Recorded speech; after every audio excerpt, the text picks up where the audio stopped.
우리는 지난 이 앞부분에서 예수님께 합당한 사람이 되려면 어떻게 해야 되는지를 살펴봤습니다. 첫 번째는 불의에 대항하여 믿음의 선한 싸움을 싸우는 사람이 하나님께 합당한 사람이었다는 겁니다.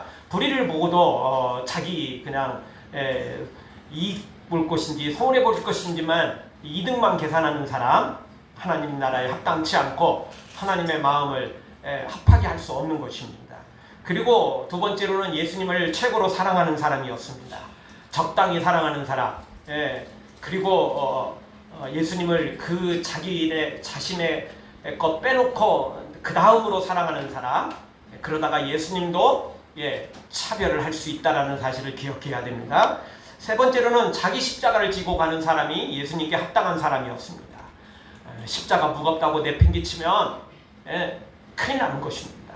다시 돌아오든지 아니면 그게 다 무효가 될 수도 있는 것입니다. 어떻게든 놓쳤으면 다시 돌아가서 우리가 잃어버렸다면 그 첫사랑을 돌아가서 다시 찾아야 되고, 내 십자가 놓고 온 거 있으면 다시 돌아가서 그 십자가 지고 가야 그래도 꼴등이라도 할 수 있는 것입니다. 그거 안 하면 아예 꼴등 자체도 안 되는 겁니다. 실격이 돼버리기 때문에 그렇습니다. 우리 모두 정말 온전히 믿음의 선한 싸움을 싸우고, 그리고 예수님을 최고로 사랑하고 나의 십자가를 지고 가서 예수님께 합당한 사람, 예수님께 칭찬받는 사람, 착하고 충성된 종이다 칭찬받는 우리 모두가 되어지기를 주의 이름으로 축원합니다. 자, 계속해서 예수님께 합당한 사람이 되려면 오늘 성경도 몇 가지를 우리에게 보여주고 있습니다. 첫 번째로는 예수님을 위해 목숨을 내어놓는 사람이 예수님께 합당한 사람이고, 이런 사람이 예수님이 놀랍게 또 역사하시는 것입니다. 여러분, 세상에는 끼리끼리 모이는 경우가 참 많습니다. 사람들만 그런 게 아니고 세상 다 이치가 그렇습니다. 썩어가는 음식이 있는 곳엔 구더기와 파리가 있게 되고, 죽음이 있는 곳엔 독수리가 있는 것입니다. 사람도 다 끼리끼리 모입니다. 취미나 성향 따라 친구가 되기도 하고 또 그런 모임을 갖기도 합니다. 사탄에겐 악인들이 모여들고 예수님에겐 믿음의 사람들이 모여들게 되어 있습니다. 물론 악인들도 예수님 앞에 나오기는 나옵니다. 왜냐하면 그 사람은 친구가 되려고 나오는 게 아니고, 믿으려고 나오는 게 아니고, 감시하고 첩자 노릇하려고, 그리고 핍박하고 죽이려는 목적을 가지고 나오는 사람들이 종종 있지만, 그런 소수의 사람들을 빼놓고는 다 예수님 앞에 나오는 사람들은 믿음을 가지고 또 믿음으로 세워지려는 사람들인 것입니다. 사탄은 속이고 빼앗고 죽이는 것이 목적이지만, 예수님은 반대로 우리에게 생명을 주고 우리를 돕고 우리를 복 주시기 위한 것이 예수님의 목적인 것입니다. 따라서 오늘 우리는 사탄은 멀리해야 되고 예수님은 가까이 할 때 우리 인생이 참으로 복된 길을 걸어갈 수 있는 것입니다. 그리고 예수님과 가까이 했다면, 예수님의 복을 누렸다면, 은혜를 받았다면 그 은혜에 합당한 삶을 살아야 됩니다. 은혜를 받아놓고도 은혜를 갚지 않고 반대로 원수로 갚는 사람이 있다면 그 사람은 더 이상 사람이 아닌 것입니다. 사람이 이 길 본인 스스로 포기한 것입니다. 나는 사탄의 길을 걷는 사람이다라고 강구하는 거나 똑같습니다. 그래서 오늘 성경은 우리에게 말합니다. 예수님을 위해 우리도 목숨을 내어놔야 된다는 것입니다. 예수님이 먼저 그렇게 하셨기 때문에 그런 것입니다. 예수님은 우리에게 일방적으로 뭘 요구하지 않습니다. 예수님이 먼저 하시고 나서 그것을 우리에게 요구하시는 겁니다. 그래서 성경은 예수님은 스승이고 우리는 제자다, 이렇게 말합니다. 제자는 스승을 따라가는 거죠. 본인은 안 해놓고 제자한테만 시키는 건 나쁜 스승입니다. 그런데 우리 예수님은 본인이 먼저 행하시고 난 다음에 똑같이 그 길을 걸어가도록 그렇게 인도하신다는 것입니다. 예수님이 우리를 위해서 하늘 보좌를 버리시고 낮고 낮은 이 땅에 오셨으며, 그리고 수많은 고난과 핍박들을 견디시고 최후에는 십자가까지 지시고 우리를 위해서 죽으신 것입니다. 그리고 나서 예수님이 우리에게 뭐라고 말씀하시냐면, 너희도 나를 위해서 목숨을 내어놔라. 그럼 예수님이 그 목숨 가져가겠다, 달랑 먹겠다, 그런 게 아닙니다. 사실은 우리를 위해서 목숨을 내어놓으라고 말하는 것입니다. 오늘 성경 39절을 다시 한번 우리 다 같이 보겠습니다. 자기 목숨을 얻는 자는 잃을 것이요 나를 위하여 자기 목숨을 잃는 자는 얻으리라. 아멘. 예수님이 목숨을 요구하는 이유는 바로 여기에 있습니다. 예수님이 목숨을, 나의 목숨을, 우리의 목숨을 대신 맡아놓고 그것을 보관하시고 보호하실 때 우리의 목숨이 온전히 얻을 수 있는 겁니다. 그렇지 않으면 예수님의 것이 안 되기 때문에 예수님이 보호할 의무도 없고 보호할 수도 없습니다. 우리가 예수님께 나의 목숨을 맡길 때, 내 인생을 맡길 때 우리 예수님이 그 인생을 책임져 주시고 우리의 영혼을 책임져 주시는 겁니다. 아멘. 나는 안 맡기면서 책임져 달라? 여러분은 아무 은행이나 가서 막 돈 빼달라고 요구하십니까? 통장이 없으면 안 되는 겁니다. 그리고 통장이 있어도 그 안에 저축한 돈이 없으면 안 되는 것입니다. 요즘에는 마이너스 통장도 있어서 자신의 직장에 따라 재산 정도에 따라 어느 정도 마이너스를 할 수 있는 그런 것도 있긴 있지만 예수님께서 필요에 따라서 우리의 믿음을 보시고 미리 대출해 줄 수도 있겠죠. 그럴 수는 있겠지만 없는데, 아무것도 없는데 해주진 않습니다. 마이너스 통장도 아무나 만드는 거 아닙니다. 아무나 만들 수 없어요. 마이너스 통장을 만들려면 그거에 합당한 근거들이 있어야 되는 겁니다. 아무나 만들어주는 게 아니고 서류를 제출해야 되고 그 서류를 통과한 사람만 만들 수 있는 것입니다. 여러분, 옛날에는 동네마다 큰 우물이 있었고 그리고 이제 조금 시간이 지나면서 집집마다 이제 각자 그 우물을 팠습니다. 근데 집에다 파는 우물은 동네 우물처럼 이렇게 진짜 우물물이 아니고 이제 이게를 큰 쇠로 된 이 파이프를 박아가지고 거기다가 이제 연결시키는 거죠. 그래서 펌프질을 하게 되는데, 여러분, 그 펌프를 이렇게 우리가 이제 하다 보면 그 펌프 그 기계가 새 거는 한번 물을 이렇게 해놓으면 빠지는 일이 거의 없습니다. 새 거는요, 이제 그 안에 이제 고무 마킹이 있는데 그게 이제 아주 튼튼해서 공기가 통하지 않습니다. 그래서 물이 안 빠지거든요. 근데 조금 사용하다 보면 이제 그 고무 방크에 틈이 생기고, 그러다 보면 압력이 그 공기 때문에 틈 때문에 압력이 빠져버립니다. 그러면 결국 물이 여기 그 밑바닥에서부터 몇 메타 깊숙이 땅속에 있는 그 물이 끊어져 버립니다. 압력이 유지되면 그게 계속 연결되는데, 그러면 이제 물이 끊어져 버리면 이제 어떻게 할 수가 없습니다. 아무리 이거 해도 안 되는 겁니다. 그냥 공기만 그냥 위로 올라오는 거지 아무런 도움이 안 되는 겁니다. 그래서 조금 오래된 이제 조금 사용하다 보면 이제 결국 다시 사용하려면 물을 넣어야 되는 겁니다. 그게 마중물이잖아요.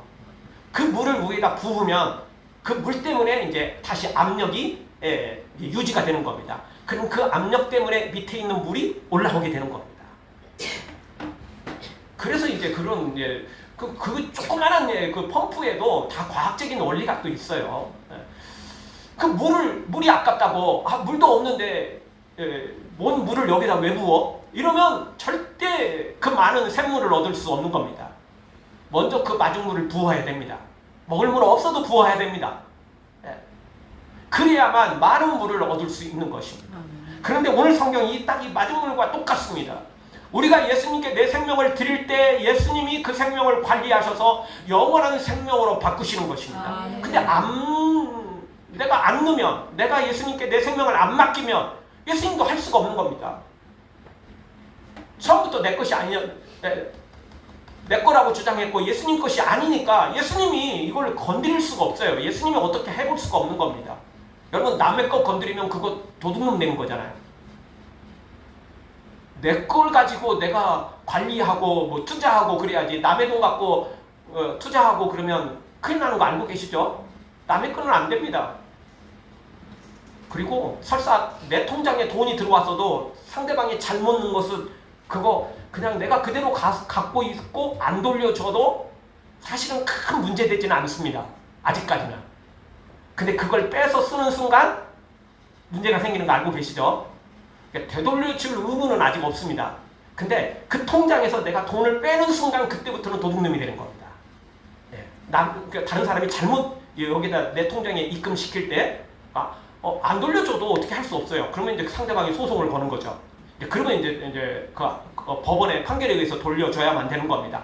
그런데 그 전까지라도 내가 그 돈을 뺏어버리면 도둑놈이 되는 거예요. 왜냐하면 그건 처음부터 내 것이 아니었거든요. 남의 것은 안 되는 겁니다. 여러분, 예수님도 예수님께 맡긴 사람들의 생명만 관리하십니다. 맡기지 않았는데 예수님이 관리하지 않습니다. 책임지지도 않고요. 예수님 거 아니니까요.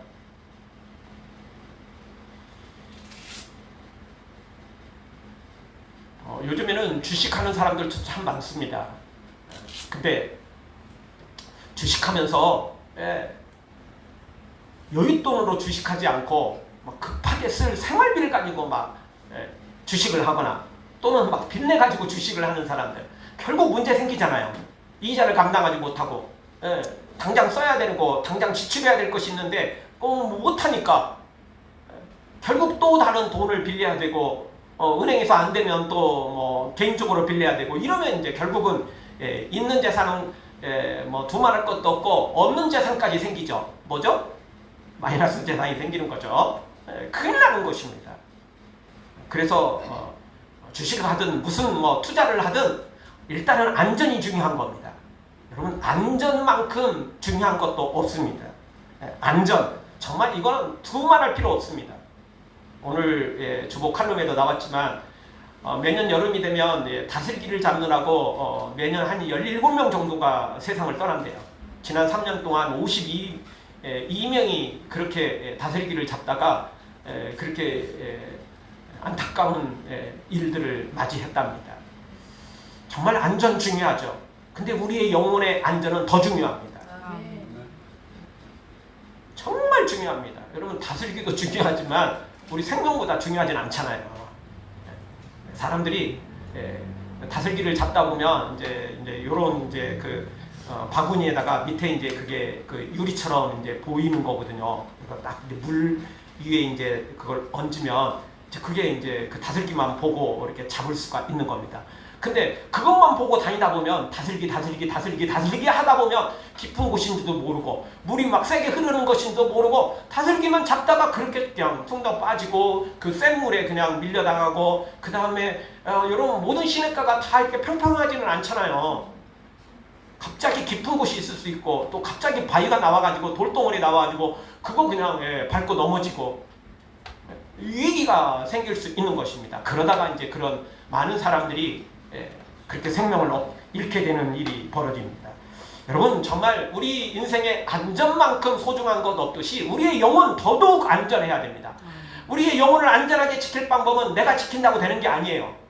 요즘에는요, 얼마 전에도 그 안타까운 소식이 전해졌지만 어디 대전 쪽이었나요? 길 걸어가는, 인도로 걸어가는 그 아이들 차가 돌진해가지고 그냥 안타깝게 세상을 떠났잖아요.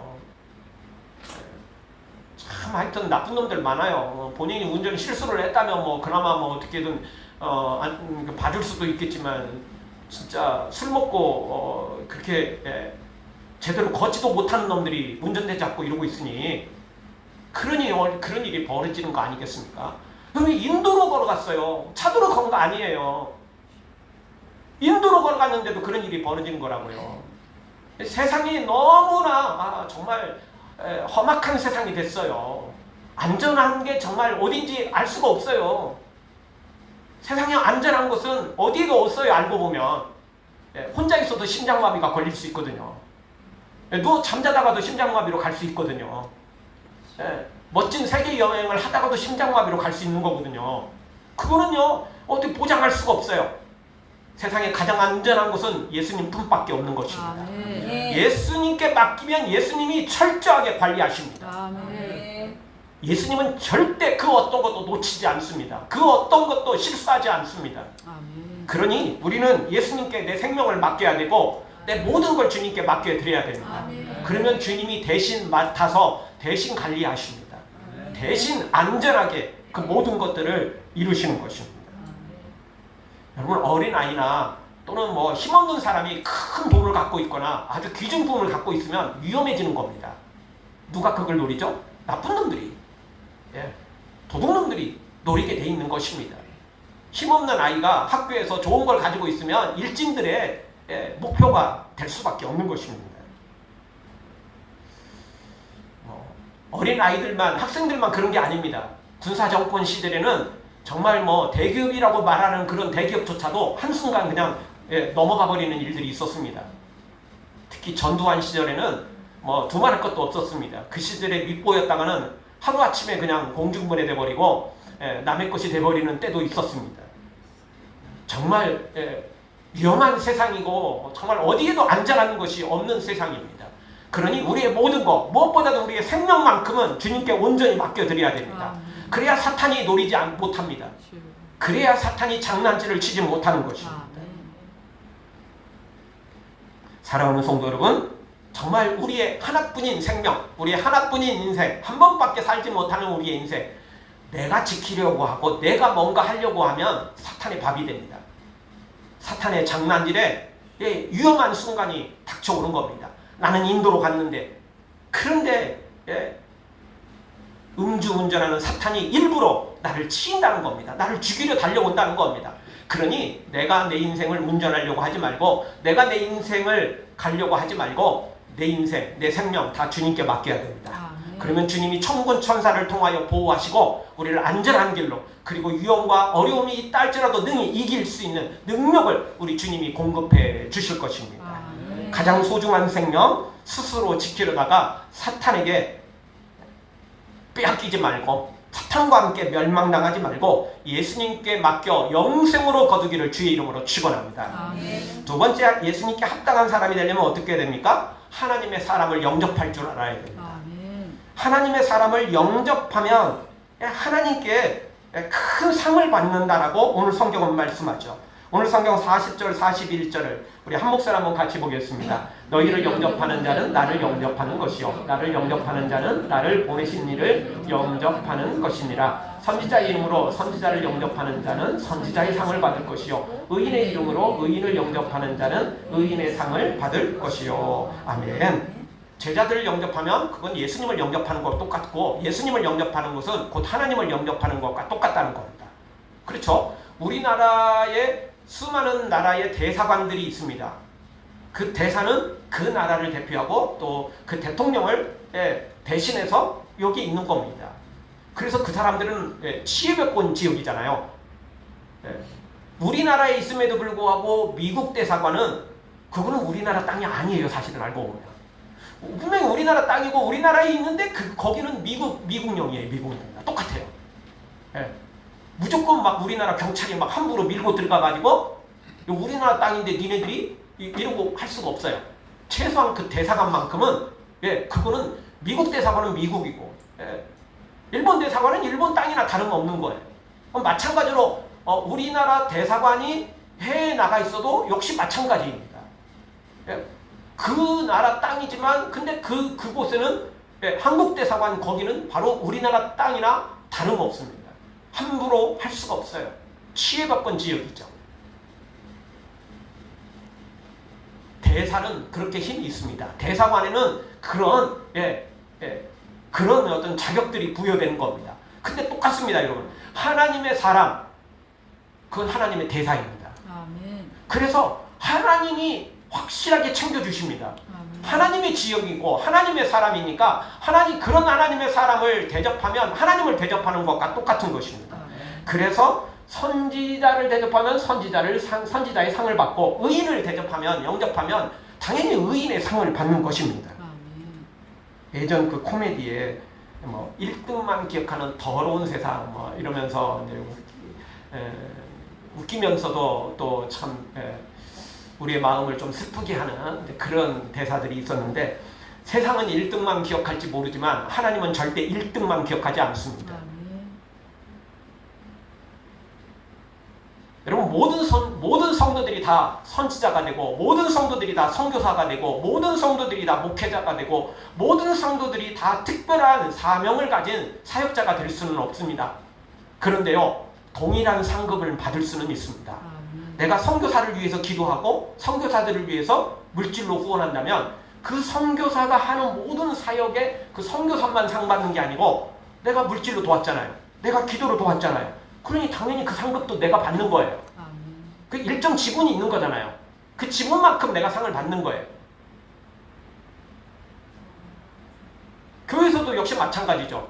내가 목회자를 돕고 기도로 돕고 물질로 돕고 또 충성함으로 같이 도운 거, 그거는 목회자만 상 받는 게 아니고 그건 나도 그 목회자와 함께 사역을 감당한 거잖아요. 목회자뿐만 아니라 또 특별한 사역도 똑같아요. 어떤 사역이든지 내가 그 일에 같이 동참했다면 동일하게 받는 거예요. 세상은 1등만 기억하는 더러운 세상일지 모르지만 하나님은 절대 1등만 기억하지 않습니다. 하나님은 그 1등과 함께 사역한 모든 사람들을 동일하게 대우하시고 동일하게 복을 주시는 것입니다. 그래서 하나님이시라고 하는 겁니다. 그래서 공의로운 한 분이고 정의로운 분이다, 사랑이 많은 하나님이다 라고 말하는 것입니다.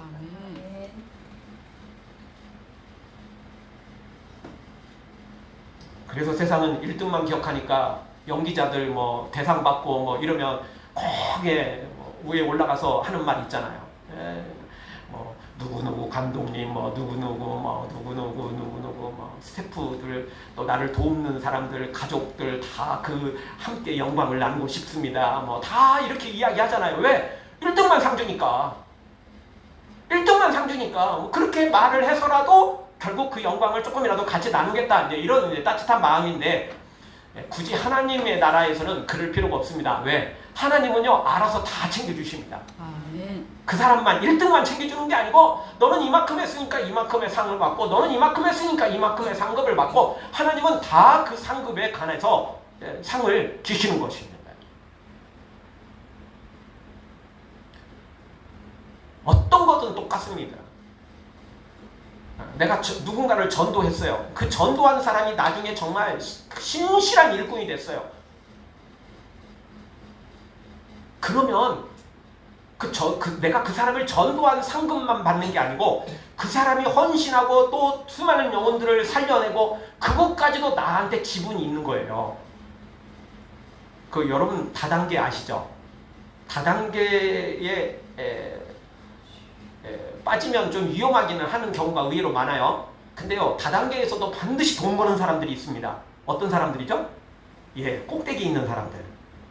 꼭대기 있는 사람들은 자기 밑에 수많은 가지치기가 있는데 이 사람들이 조금만 벌어오면 결국 다 자기 지분이 되는 거예요. 꼭대기 사람들은 다 돈 벌어요. 문제는 이제 맨 밑에 있는 사람들이죠. 요거는 이제 자기 외에는 먹을 게 없어요. 자기가 일한 만큼 먹는 거예요. 근데 그 위는 벌써 이 가지치기가 돼 있는 거예요. 여러 사람이 돼 있는 거죠. 여러분, 하나님은 절대 어떻게든 막 짜게 하고 어떻게든 그걸 안 주려고 하고 이러신 분이 아닙니다. 반대입니다. 하나님은 어떻게든 복을 더 주시려고, 상급을 더 주시려고 하시는 분입니다. 그래서요, 연결된 것이라면 어떻게든 연결되면 하나님은 상을 주십니다. 그래서 내가 누군가를 전도해서 누군가를 세워가지고 그 사람이 정말 충성된 사람이 됐다. 그러면 그 사람과 연결된 그것만 상을 받는 게 아니고 이 사람이 헌신한 거 그것조차도 내 지분이 있잖아요. 내가 그 사람을 데려다 놨으니까 나를 통해서 일한 거니까. 그리고 그 사람이 일한 모든 것들의 일부분의 지분이, 일정 부분의 지분이 나한테 주어지는 거예요. 다시 말씀드립니다. 하나님은 1등만 기억하는 분이 아니십니다. 하나님은 연결된 사람들의 모두에게 하나님께서는 복을 주시고 상을 주시는 것입니다.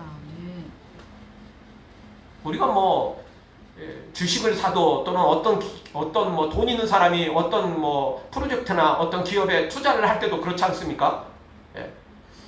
그 회사가 잘 되면, 그 프로젝트가 잘 되면 그거에 대한 보너스를 받거나 또는 배당금을 받기도 하지만, 가지고 있는 주식이나 그 지분율에 따라서 그 회사가 커지면 결국 배당도 커지지만 그 자체 내가 가지고 있는 투자한 분량의 그것이 더 또 파이가 커지는 거잖아요. 그래서 양쪽으로 복을 받게 돼 있어요. 그 사람들은 양쪽으로 벌게 돼 있어요. 배당금 올라가지, 내가 원래 가지고 있는 그 주식만큼 또는 투자 금액만 그것이 뻥튀기가 되는 거 아니겠어요? 똑같아요. 똑같아요. 하나님은요, 내가 그 일을 한 것에 대한 복도 받지만 그 사람이 한 일에 대해서, 내가 전도한 사람이 그 사람이 한 일에 대해서도 일정 부분 나한테 떨어진다는 거예요. 그래서 오늘 성경에서는 이렇게 말하죠. 선지자를 영접하는 자는 선지자의 상을 받고 의인을 영접하는 자는 의인의 상을 받는 거예요. 반드시 상 받게 돼 있어요. 그러니 오늘 우리는 이런 하나님의 사람들을 영접해야 됩니다. 이런 하나님의 사람들과 합력해야 됩니다. 절대 악인들과 함께 하지 마시고 하나님의 사람들과 함께 하세요. 좋은 친구 사귀어야 됩니다. 진짜 믿음의 친구를 사귀어야 됩니다. 그럴 때 하나님 앞에 엄청난 상급을 우리가 누릴 수 있는 길을 걷는 것이고, 그런 사람들이 하나님 마음에, 예수님 마음에 합한 사람이 되는 것입니다. 사랑하는 성도 여러분, 하나님의 사람과 함께 충성해서 동일한 상급을 다 받아 누리기를 주의 이름으로 축원합니다. 마지막 세 번째로 예수님의 마음에 합한 사람은 누구입니까? 바로 예수님의 이름으로 베푸는 사람입니다. 그것도 약한 자에게. 두 번째는 여러분 선지자, 그리고 정말 믿음의 사람들, 목회자, 충성된 하나님의 사람들과 함께 하는 거죠. 근데 이 세 번째는 약한 사람들과도 함께 하라는 겁니다. 믿음의 사람들과는 친구로 함께 하는 거고, 약한 사람들은 돕는 일에 함께 해야 됩니다. 베푸는 일로 함께 해야 된다는 것입니다. 그래서 42절을 보면 우리 한 목소리 다시 한번 같이 보겠습니다. 또 누구든지 제자의 이름으로 이 작은 자 중 하나에게 냉수 한 그릇이라도 주는 자는 내가 진실로 너희에게 이르노니 그 사람이 결단코 상을 잃지 아니하리라 하시니라. 아멘. 여기 나와 있는 이 진실로라는 이 단어가 이제 우리 한글에는 진실로라는 말로 번역을 했는데, 원래 이게 그 헬라어는 이게 바로 아멘입니다. 아멘. 이게 아멘이에요. 예수님이 이 아멘이라는 단어를 사용해서 상이 절대 없어지지 않는다, 그 말씀에 아멘이라는 단어를 썼어요. 우리처럼 믿음이 흔들릴 때도 있고, 우리처럼 믿음이 정말 의심이 생길 때도 있는 우리조차도 예수님의 이름으로 기도합니다. 아멘. 이렇게 한 기도가 하늘에 올라갈 때가 너무너무 많은데 예수님이 아멘을 했어요. 이게 절대 헛되겠어요? 절대 헛될 수가 없어요. 그래서 결단코라는 단어를 덧붙인 거예요, 사실. 원래 이게 결단코는 사실은 이 헬라어 원문에는 없어요. 근데 이 결단코라는 단어를 집어넣은 이유는 이 아멘이라는 단어 때문에, 이 아멘이라는 단어를 온전히 이게 활용을 하려면 진실로라는 단어 가지고는 표현이 잘 안 되는 거예요. 그래서 이 결단코라는 단어를 다시 집어넣은 거예요. 아멘이라는 그게 예수님이 아멘을 했어요. 우리가 아멘하는 것도 놀라운 일이 벌어지는데 예수님이 아멘을 넣어요. 그러니 이 결단코라는 단어를 안 넣을 수가 없는 거예요. 아니, 이것도 부족하죠. 이것도 부족하죠.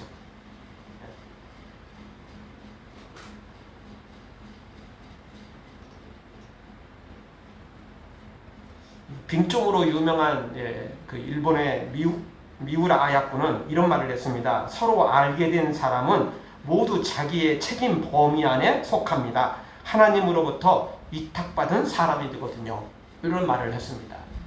나하고 관계된 사람들 다 하나님이 필요해서 만나게 해주셨다는 겁니다.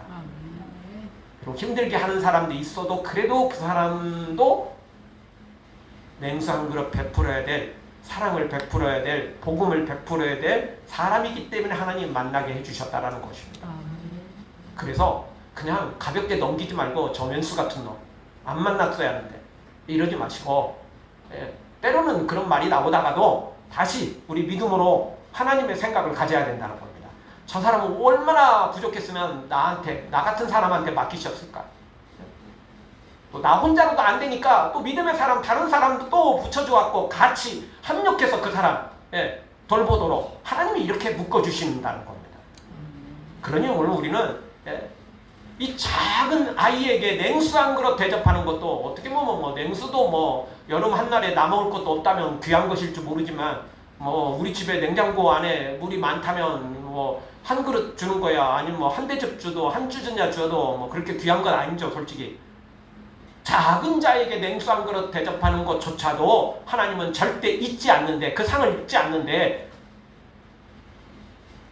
더 귀한 것을 대접한다면, 더 귀한 복음을 전하고 더 귀한 사랑으로 그들을 섬긴다면 하나님께서 그 상을 우리로 하여금 그냥 땡하고 그냥 입 싹 닫고 마시겠습니까? 절대 그렇지 않는다는 겁니다. 단 하나도 상급이 떨어질 일은 없습니다. 하나님은 다 기억하시고 우리의 상급책에 그냥 깨알처럼 그냥 꼬박꼬박 다 기록하셨다가 우리는 잊어버렸어도, 우리는 나중에 그런 일을 했는지 안 했는지도 모르는데 하나님은 다 기억하시고 다 우리에게 갚아 주실 것입니다. 그러니 하나님 믿고 우리 정말 이 냉수 한 그릇, 작은 자에게 정말 작은 돈이라도 우리가 할 수 있는 대로 베풀어야 됩니다. 예수님의 이름으로 베풀기만 하면 되는 것입니다. 그러면 예수님이 책임져 주시는 것입니다. 중요한 것은 뭐 모두 약한 자에게 함께 해야 되지만 이거 내 이름으로 하면 안 돼요. 그러면 상 이미 내가 받아버린 거니까 전혀 관계가 없어요.